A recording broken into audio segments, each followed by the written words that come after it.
Greetings, dear friends, this is Dmitry Didikterev, and this is the General Staff channel. So, tell me, how do you assess this now? Is peace near or not? Remember, at the end of December, everyone was talking about it. Trump, Vance, Rubio, Tusk, Stubb, European leaders, they were saying, well, peace is near now, yes, right now, and then what happened? The attack on Putin's residence, well, an attempt to strike. And then, well, you know all about these events. So, now tell me, is peace near or not? Someone is saying that everything will be signed in January. What do you think? What do you think? Write in the comments.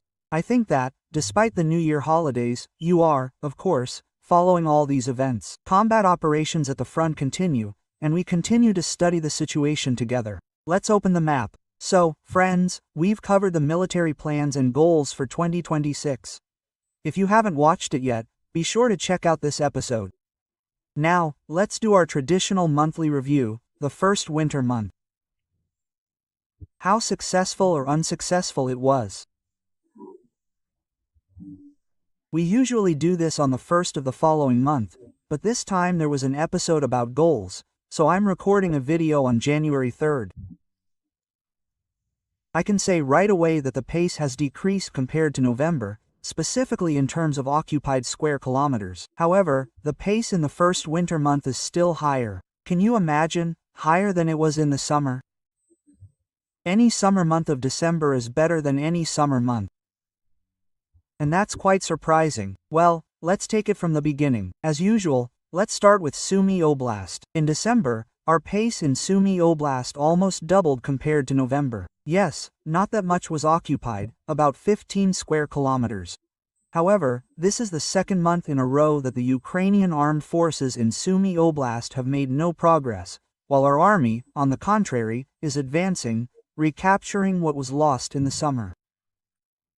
Specifically, our army and our fighters are advancing near Andriivka. We're also taking control of new areas, such as establishing another bridgehead near the villages of Vysokoy and Grobovskoy. Incidentally, this is the first time since the summer that we've managed to take control of settlements in Sumy Oblast.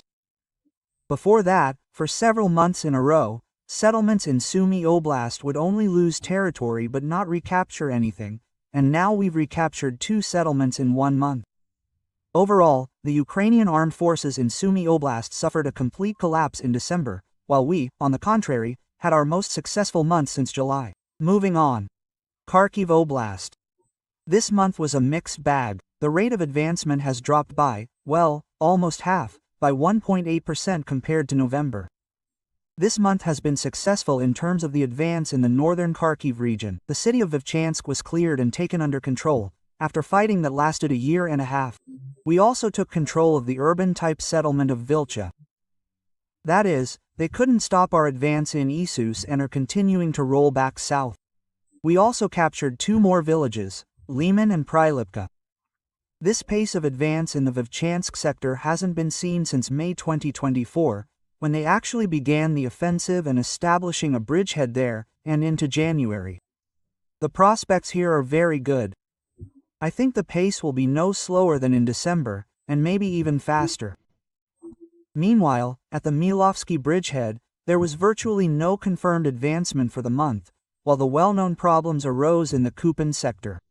While the battle on the left bank of the Oskol River was ours, we made more progress there than the Ukrainian Armed Forces. Well, specifically, the Western Orlyanka forces advanced 7.5 kilometers and reached Petropavlovka. Plus, they entered the village from the north, but in the process, we were pushed back from Kurilovka, and part of northern Petropavlovka was also lost. On the right bank, the Ukrainian Armed Forces definitely held on for a month. We lost control of the village of Sadovo, and partially lost control of Moskovka. Plus, we were pushed back from the outskirts to Roshavka.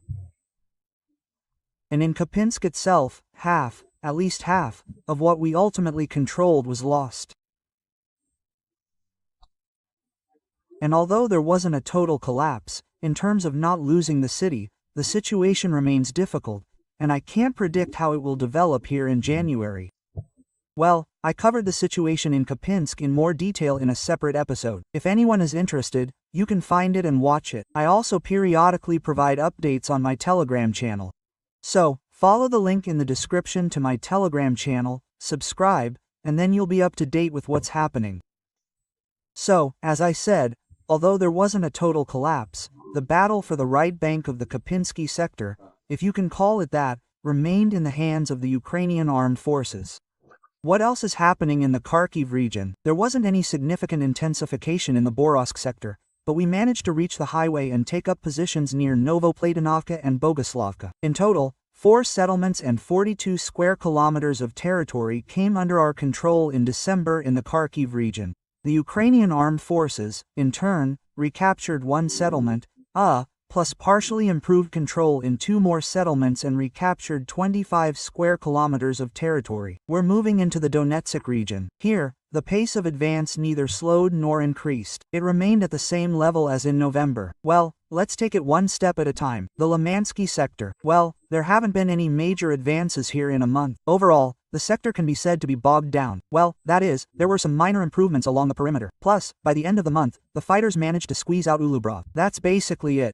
In November, on the contrary, the Liman sector was the most active. It saw the biggest advances.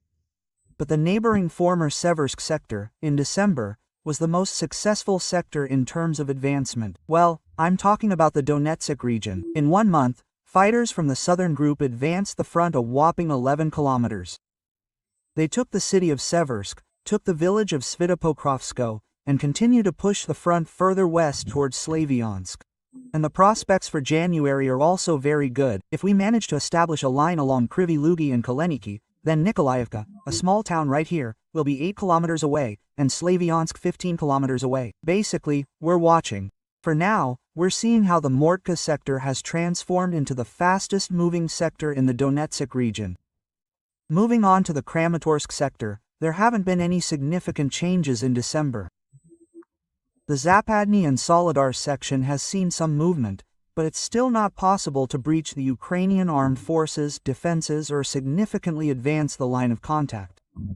Additionally, the Zapadny and Solidar forces have attempted to break into Verilubivka, but without significant success. In the Kostyantynivka sector, low-intensity fighting, that is, urban warfare, continued throughout the month, during which private housing managed to occupy several streets. But again, I emphasize, this is low-intensity fighting, meaning there is no full-scale assault on the city, and I can assure you, there won't be one until the flanks are closed and the Druzhkivka-Kostystanivka highway is either fully under fire control or cut. For that to happen, traffic from Sofiivka would need to shift along the highway to Raisky, and in the Verilubivka area, further on to Klonovy, Kurtivka, and Kontrativka.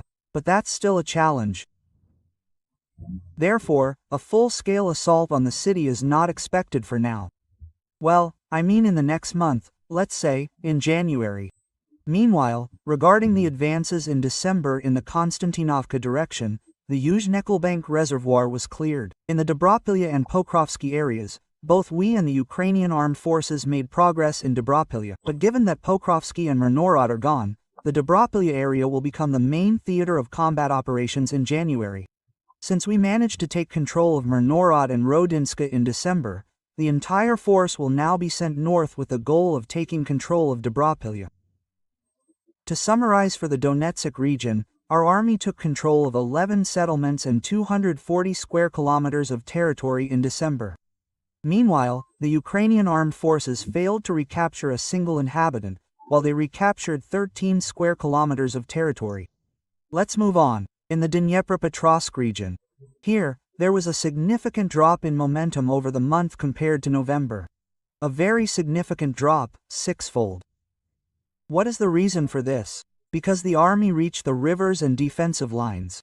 Plus, perhaps most importantly, the Eastern Group focused its efforts further south, throwing its forces into the assault on Gulyayi Pole. Therefore, the momentum here slowed significantly. Nevertheless, the front didn't stop completely. Over the course of the month, the army crossed the Gaichur River in several places, broke through the Ukrainian Armed Forces' defensive line, and took control of 4 villages, 2 of which were on the western bank of the Gaichur. As for the Ukrainian Armed Forces, their progress here was minimal. They managed to recapture 1 village. Well, That's basically it. So, in 1 month, our army in the Dnipropetrovsk region took control of 4 settlements and 26 square kilometers of territory. The Ukrainian Armed Forces recaptured 1 settlement and 3 square kilometers of territory. And then there was the Zaporizhia region. That was a huge success. And for the second month in a row, the Zaporizhia region has been in first place in terms of the pace of advancement, outflanking the Donetsk region. What happened here this month? The Gaichura defensive line was breached and the town of Huliaipol was captured. This was a major success. A bridgehead was also established on the western bank of the Gaichura River. Also, in the Zaporizhia sector,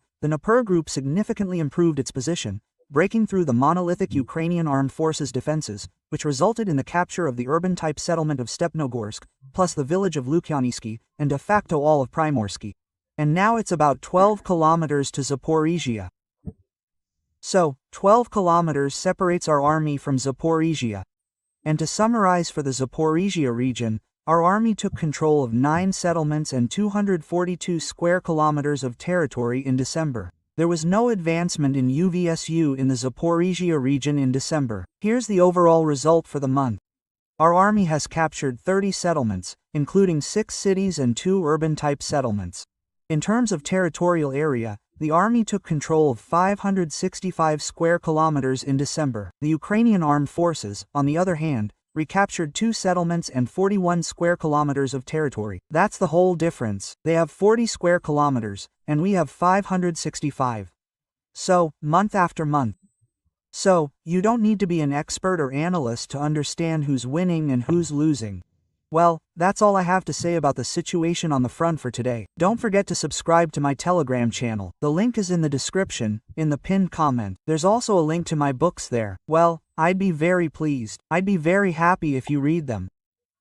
I wish you a good weekend, and a continuation of the weekend. Well, I'll see you tomorrow.